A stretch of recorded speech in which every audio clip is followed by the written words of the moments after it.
So this video lesson will be about some chapters from the third lesson of theme 3 in history for the terminal syllabus. In OIB, the general lesson is called The End of the Cold War, and the subtitle is The Collapse of the Eastern Bloc and the Triumph of Western Ideas. And so the video will mostly be about part 2 and part 3 in this lesson. Part 2, entitled The New Cold War, will mostly focus on the strategy and policies implemented by the United States of America, mostly under the leadership of President Reagan, which is to be seen on the right side of the screen at the moment when he was pronouncing a speech in Berlin in front of the Berlin Wall in 1987, so in the very last years of the Cold War and the existence of the Eastern Bloc. And so while part 2 will be about the significance of Reagan's policy as President of the USA, part 3 will mostly focus on the issues that directly concern the USSR, and in particular how the reforms decided and implemented by the last president of the Soviet Union, Mikhail Gorbachev, which is represented on the cartoon on the left, and how they led to the collapse of both the Soviet bloc and the USSR. So the New Cold War is an expression, and sometimes you can also see the expression Second Cold War, that applies to the 80s mostly. It's not a very excellent expression, but sometimes in French, in some history books, you can see an even uglier expression, which is the guerre fraîche, which is absolutely horrible and indeed refers to a certain revival in the tensions between USA and USSR, and so a greater state of conflict that in a way accelerated the historical process and led to the final defeat of the USSR.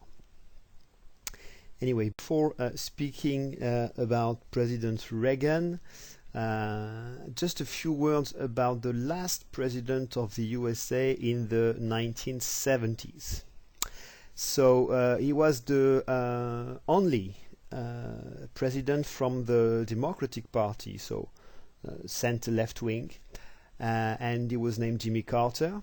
He succeeded Gerald Ford, who was a Republican and already the successor of Richard Nixon. So only 4 years did the Democratic Party rule over the United States of America by the end of the 70s. And Jimmy Carter, who is still alive, by the way, is not one of the most widely remembered presidents of the USA, precisely because, in a way, the USA under his mandate took a low-profile attitude regarding international relations.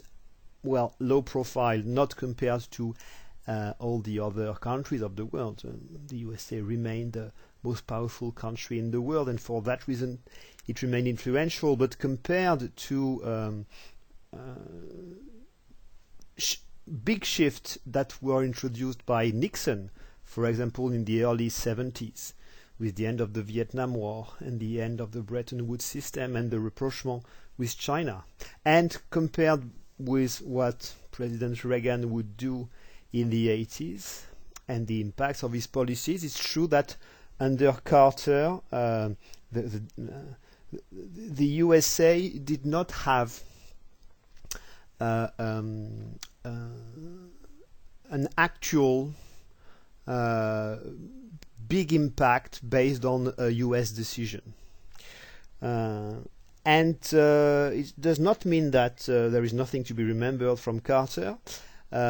Basically, he tried to restore and improve the image of the USA at the international level, which had been seriously damaged by the Vietnam War and also by the forced resignation of President Nixon in 1973 due to a scandal, a domestic scandal known as the Watergate, which was due to the fact that Nixon had demanded the spying of the Democratic Party. And so the image of the USA by the mid-70s was much lower in terms of soft power than it had been beforehand, and that it would be at the end of the 80s, for example. Anyway, he tried to restore and improve that image, notably by putting forward some principles of peace and human rights that had to be preserved and be considered as more important than pragmatic policies in the interest of the US government. Maybe it was simply because at that moment that was the best thing to do for the US interest, to have this low profile and to act more in favor of peace than in favor of strict containment. And so, as opposed to Nixon or Reagan, the Carter administration was much less active in its support to right-wing dictators or right-wing guerrillas in Latin America, for example. Carter had started a new round of negotiation for a reduction of nuclear weapons called the SALT II agreement that would be signed by 1979, but in fact never implemented. And in the Middle East, one of the important actions permitted by the Carter administration was the signature of a peace treaty between Israel and one of the most powerful Arabic states of the Middle East, Egypt. That's called the Camp David Accords. They were signed in Camp David, so in the USA, in 1978, and well, that was one of the important achievements of Carter. But anyway, the cartoon, which is in the bottom left corner of the page, is a nice illustration of this rather modest record of Carter at the international level. So, despite this absence of major US decision or action, under the mandate of Carter, many important events took place at the international level. And it's quite remarkable with hindsight to see how much they were concentrated and combined during the year 1979. And there was recently a documentary on Arte based on some historians' books called 1979, The Year That Changed the World. So I've borrowed the title from this documentary, but it's really a focus which is very current, very contemporary by historians of international relations to realize how much 1979 was what we can call a turning point, or you can also say it was a watershed, and you can of course also use the adjective pivotal. So there were many pivotal moments during this year. Some of them we have already studied in other lessons, mostly about economic reforms. So we can quickly refer to China's new economic policy chosen by Chinese leader Deng Xiaoping, the successor of Mao, who had more pragmatic ideas and was the one that accepted the idea that apparently opening up some parts of the country to foreign investments and to the rules of capitalism would be a good thing to kickstart an economic development for China. And he decided the opening of some special economic zones along the coastline. You know them very well now. And it was very probably the most important decision taken by a Chinese leader in the last 50 years, because it was the starting point of an economic miracle that would prove extremely significant and really change the world by the beginning of the 21st century. And it was also a major step in this process of victory of global capitalism that was the big legacy of the 1980s at world level. And so 1979 is probably, in a way, the first year of the 80s in that perspective. And it was also the year of the electoral victory of Thatcher. Margaret Thatcher was elected in Britain in 1979, so 1 year before President Reagan, and she was the first democratically elected head of government in the capitalist world to implement, with very few restrictions, the principles of neoliberalism and the ideas of Milton Friedman. And we have deeply studied this aspect in our lesson about Britain or France in the 80s. She clearly paved the way for other governments to implement such policies, and in particular it would be very actively done under the presidency of Reagan in the USA. In another part of the world, in the Middle East, and more exactly on the east of the Persian Gulf, another very important event was the first modern Islamic Revolution in a Muslim country. So it took place in Iran. And it was, with hindsight, we can say that it was the starting point of the spreading of Islamism as a major political doctrine in the Muslim world. Before the Islamists took over in Iran, you know, the political importance of Islam was much lower in the Muslim world than it is today.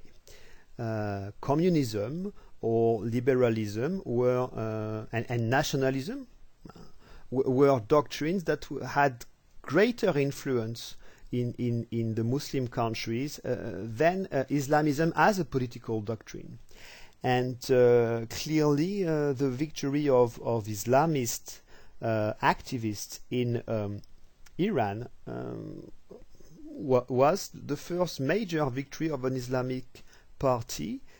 So you must understand that Islamism is not a religion, it's a political doctrine, and it very basically says that the principles of Islam and the religious leader must have a very important social and political role in the country, and that the law must be based on these religious principles.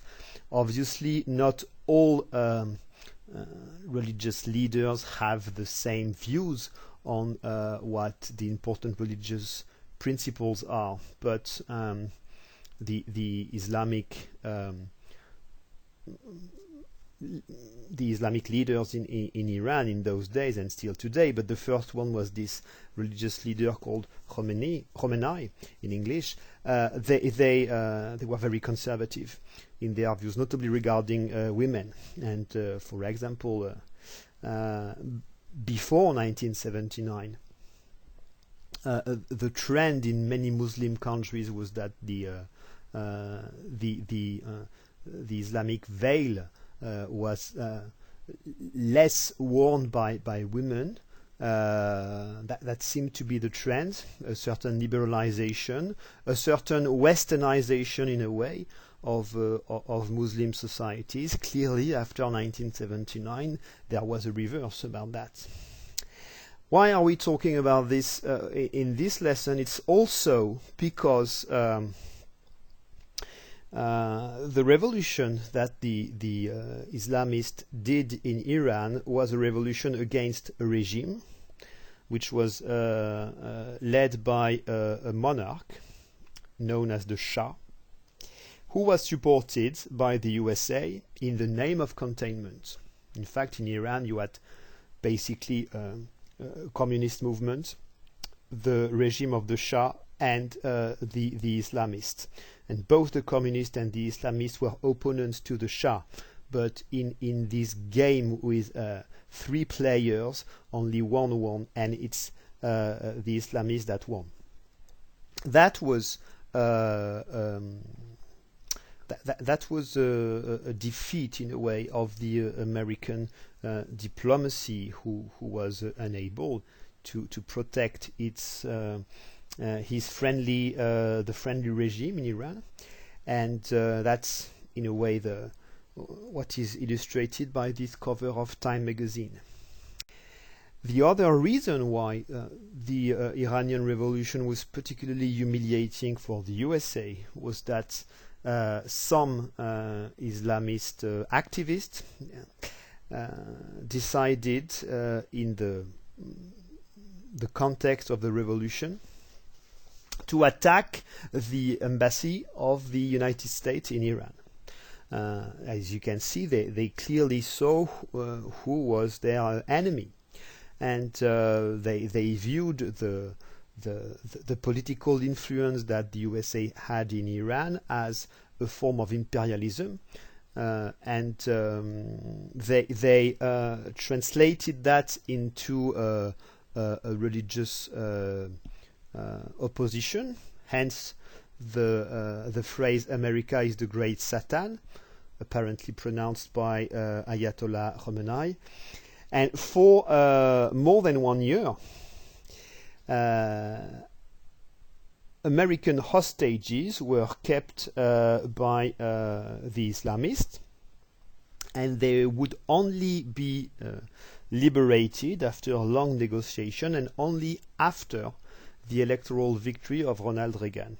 So that was one of the reasons why President Carter was not re-elected and lost to Reagan. So the influence of the USA in the world by the late 70s seemed to be on the decline.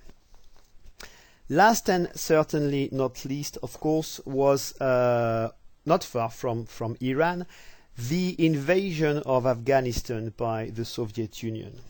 So it's a complex event that started in December 1979. Basically, the USSR decided to invade Afghanistan because the year before a communist government had seized power, and it was not widely accepted, and in fact Afghanistan was in a situation of civil war, so against the government. And of course the opponents to the Afghan government received some support from the USA in the name of containment.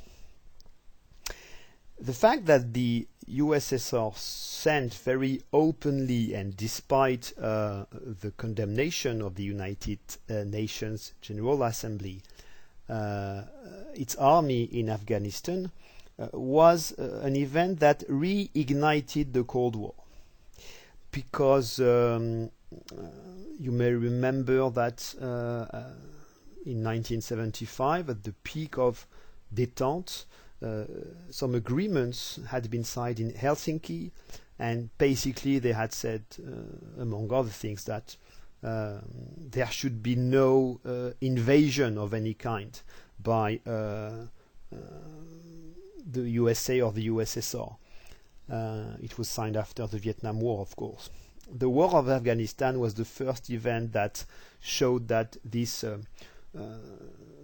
stance of détente was gone. And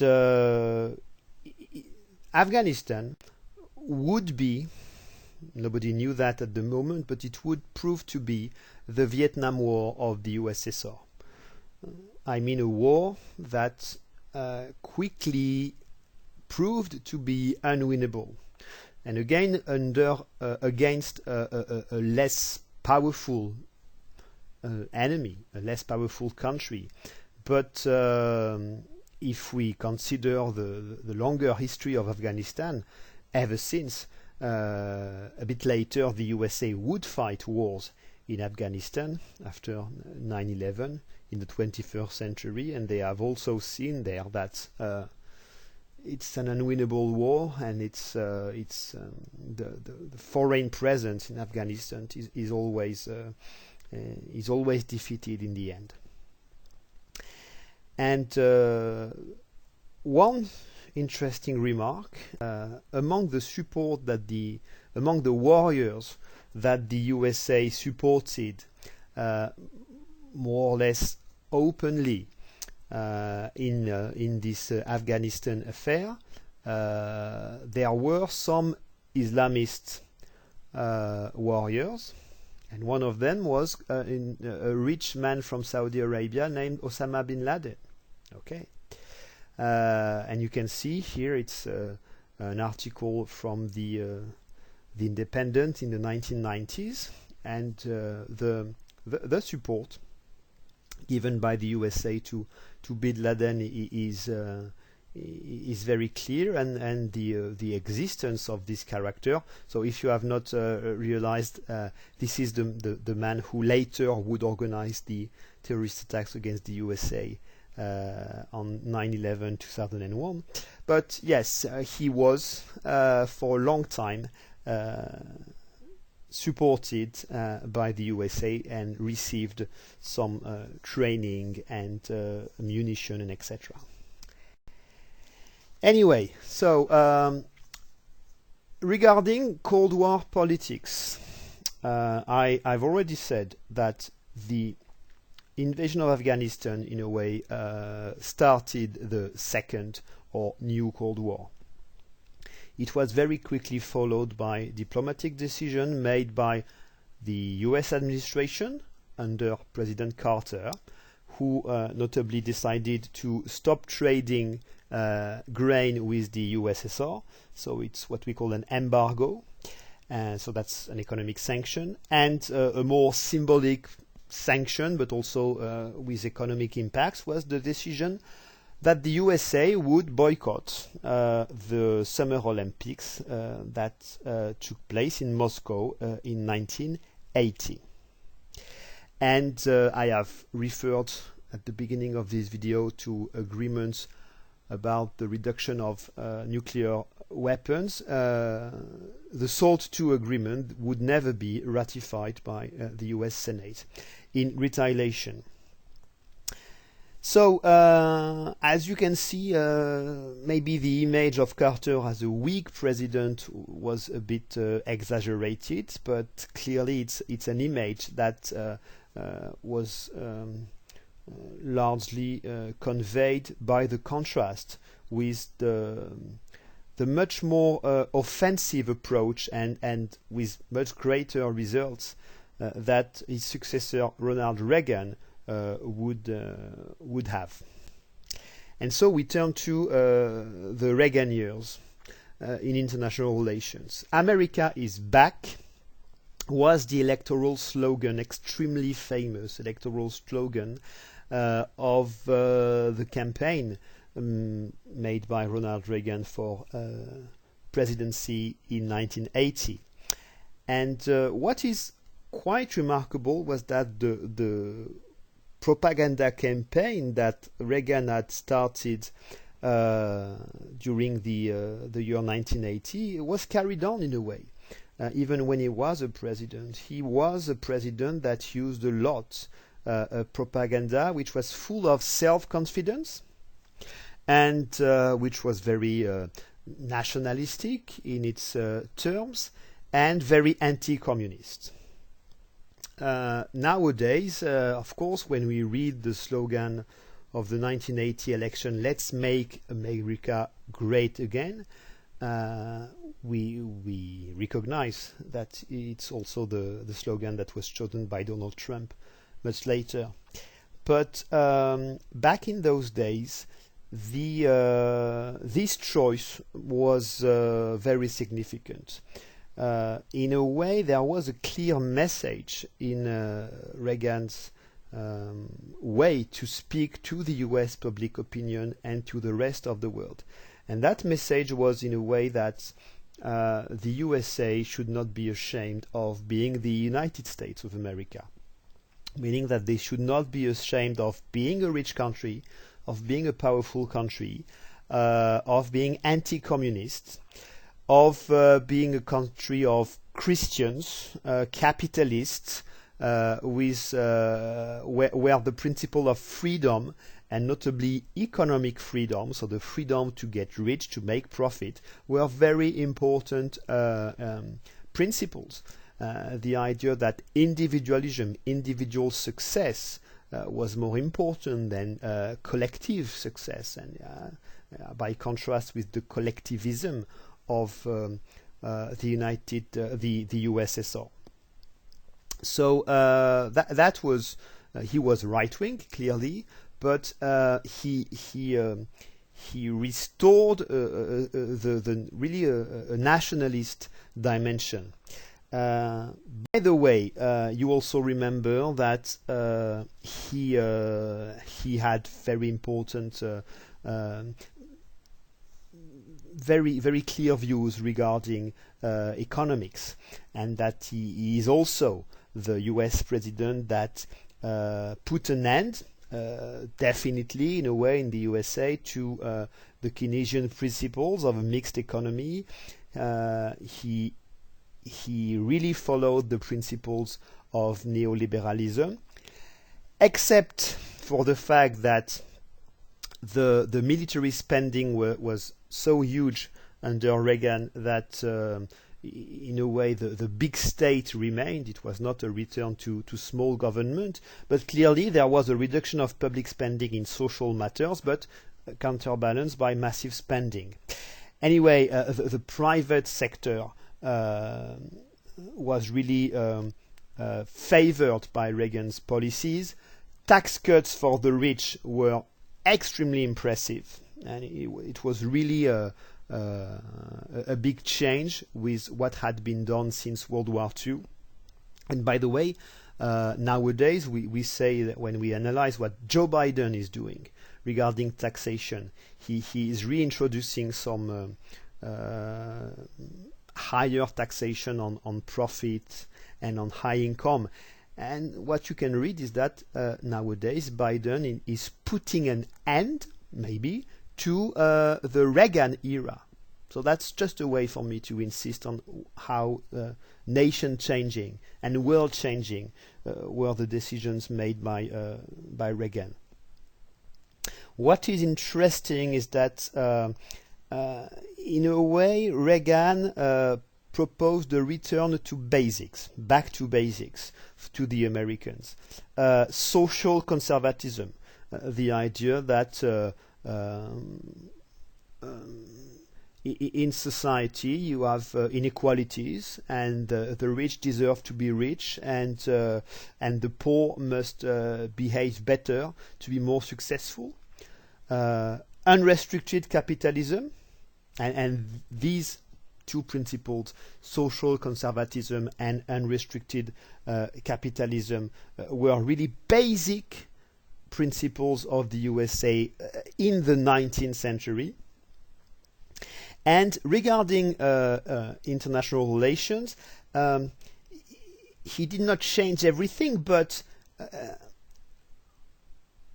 while in the late 70s there was a kind of decrease in the interventionism of the USA due to economic problems and to the defeat in Vietnam, Ronald Reagan clearly reintroduced a more offensive, a more interventionist attitude, so he went back not to the basics of the 19th century, because regarding international relations they were isolationist, but he went back to the interventionism that had started after World War II. So the combination with the old principles for domestic policies and the modern interventionism was the Reagan recipe in a way. And there is no more famous phrase than the one he pronounced at a convention of religious congregation called the Evangelicals that had greatly promoted his conservative views. In 1983, he pronounced a speech which basically said all that I've said. Let's be proud of being American and anti-communist. And this is when he coined the phrase evil empire to talk about the USSR. So something very black and white. We are the good ones, they are evil. And this is, in a way, what many Americans wanted to hear at that moment. One last remark about Reagan. He was an actor before being a politician. When he was younger, he was a Hollywood actor, mostly in Western movies. And as a president, he was still very good as an actor, more than as he was not an expert in governance in a way. He had a lot of advisors. He was at the head of an administration, but in a way he was more the face than the head of this administration, if you see what I mean. What Reagan was really good at was communication, and he was maybe the first president to really who had been selected mostly for his communication skills. More than his governing skills in a way. So this is the reason why I should rather say the Reagan administration than only Ronald Reagan. And now, so you can also spend some time reading this cartoon, which illustrates the caricatural view that Reagan could have on what the world was. It was a vision of the world really based on the bipolar opposition between the good American side and the bad Soviet side, and in the way the rest of the world did not really matter. It's a very good cartoon, actually. About the actions and decisions made by the Reagan administration. There were two stages. During his first mandate, he was extremely active and offensive in the Cold War. And in his second term, he could appear like a kind of peacemaker, because in a way, the Cold War had already been won, and also because of the personality and the decisions made by the Soviet president at the time. So from Cold Warrior to peacemaker. During his first mandate, he decided to put a lot of money on the defense budget, the military spending. You can see on this graph how much military spending rose again under the Reagan administration, so Cold Warrior, and how during his second term it would decrease, so peacemaker. What was this money used for? It was used for a return to very interventionist containment in Latin America. There were many pro-communist or left-wing guerrillas in many Latin American countries, because most of the time governments were puppet states of the USA, promoting anti-labor policies, and so many many of these countries faced a kind of civil war. Democracy did not exist in many countries, by the way, because the USA did not hesitate to support dictatorships.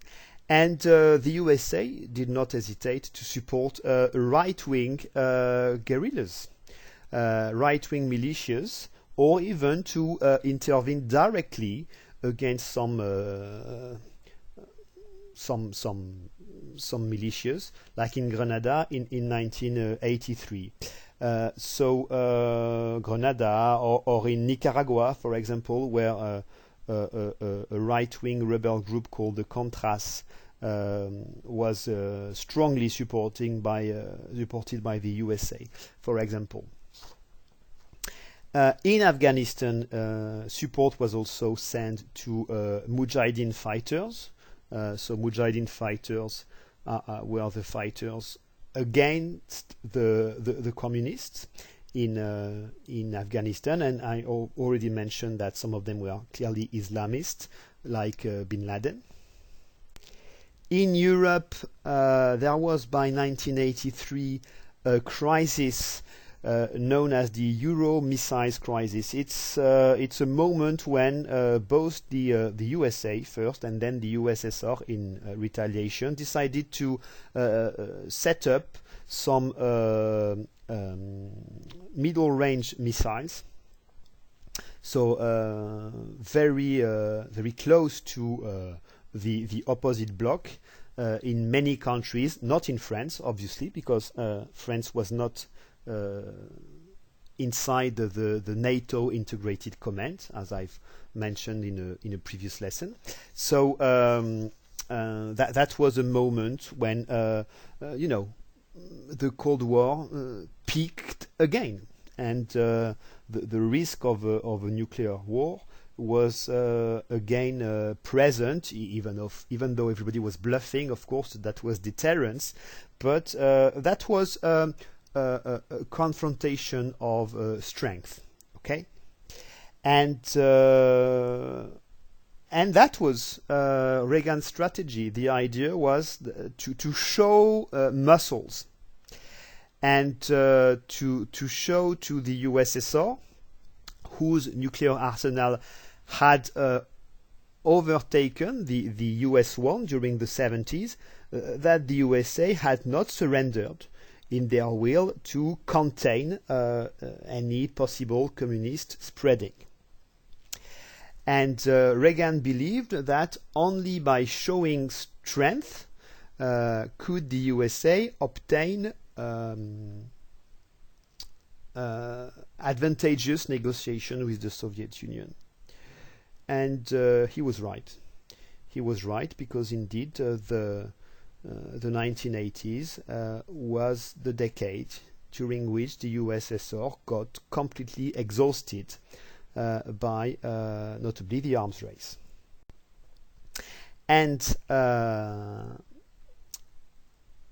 most of the money that was being spent on new weapons by the USA was not spent on new missiles, but on a kind of shield that in a way would protect the USA from any nuclear attack.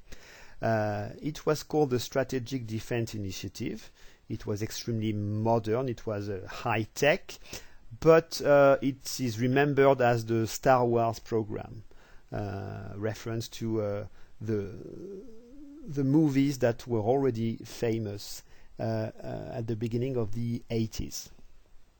And that's in general the aspect of the military spending by the Reagan administration that is were remembered. In real value, the USA was spending more money than the USSR on the military, but it represented only 6% of the GDP of the USA. On the other side, in the USSR, heavy money was being spent on the military, but this amounted to 25%, 1/4 of the Soviet GDP, because the country was less richer.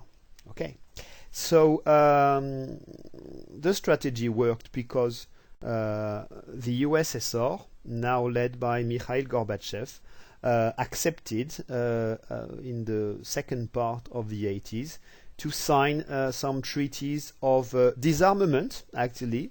The 1987 treaty, which is the INF Treaty, Intermediate Range Nuclear Forces Treaty, and also known as the Washington Treaty, is often seen as the beginning of the end of the Cold War, the moment when the USSR in a way surrenders and says, okay, we can't catch up with the economic weight of the USA and all the money they put in their military. So by bringing Gorbachev to the negotiation table and signing this agreement, Reagan had managed to become a peacemaker after having appeared like a cold warrior. And indeed, that was the moment when the military spending of the USSR started to shift. It was both the result of the Reagan strategy and the decision made by Gorbachev, and it's one of the historical debates that we can have. Was it mostly Reagan or Gorbachev that was responsible for this change? Of course, it was both. One last episode, more symbolic one, but by 1987, so Reagan was confident enough in the ending of the Cold War that he went to the Berlin Wall like President Kennedy had done in 1963, but this time he clearly said in a very bold way to Gorbachev that it was time to tear down the wall now. So clearly at the end of his 2 mandates, America was back. The USA was now an unchallenged superpower with an army having a global presence because the Soviet Union got defeated. And this had been achieved without any particular consideration for what the allies of the USA would like. I mean, Europe was in a way really at a secondary level of power. So throughout the Cold War, the USA had been very unilateral. This is the term you use when a state government makes its decisions not in cooperation, discussion with any ally.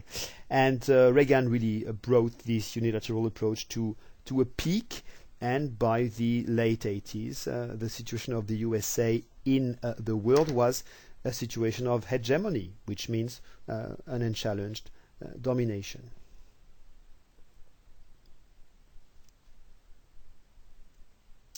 Okay, so I will record another video about Gorbachev, and I hope you will listen to it like you have listened to the first one.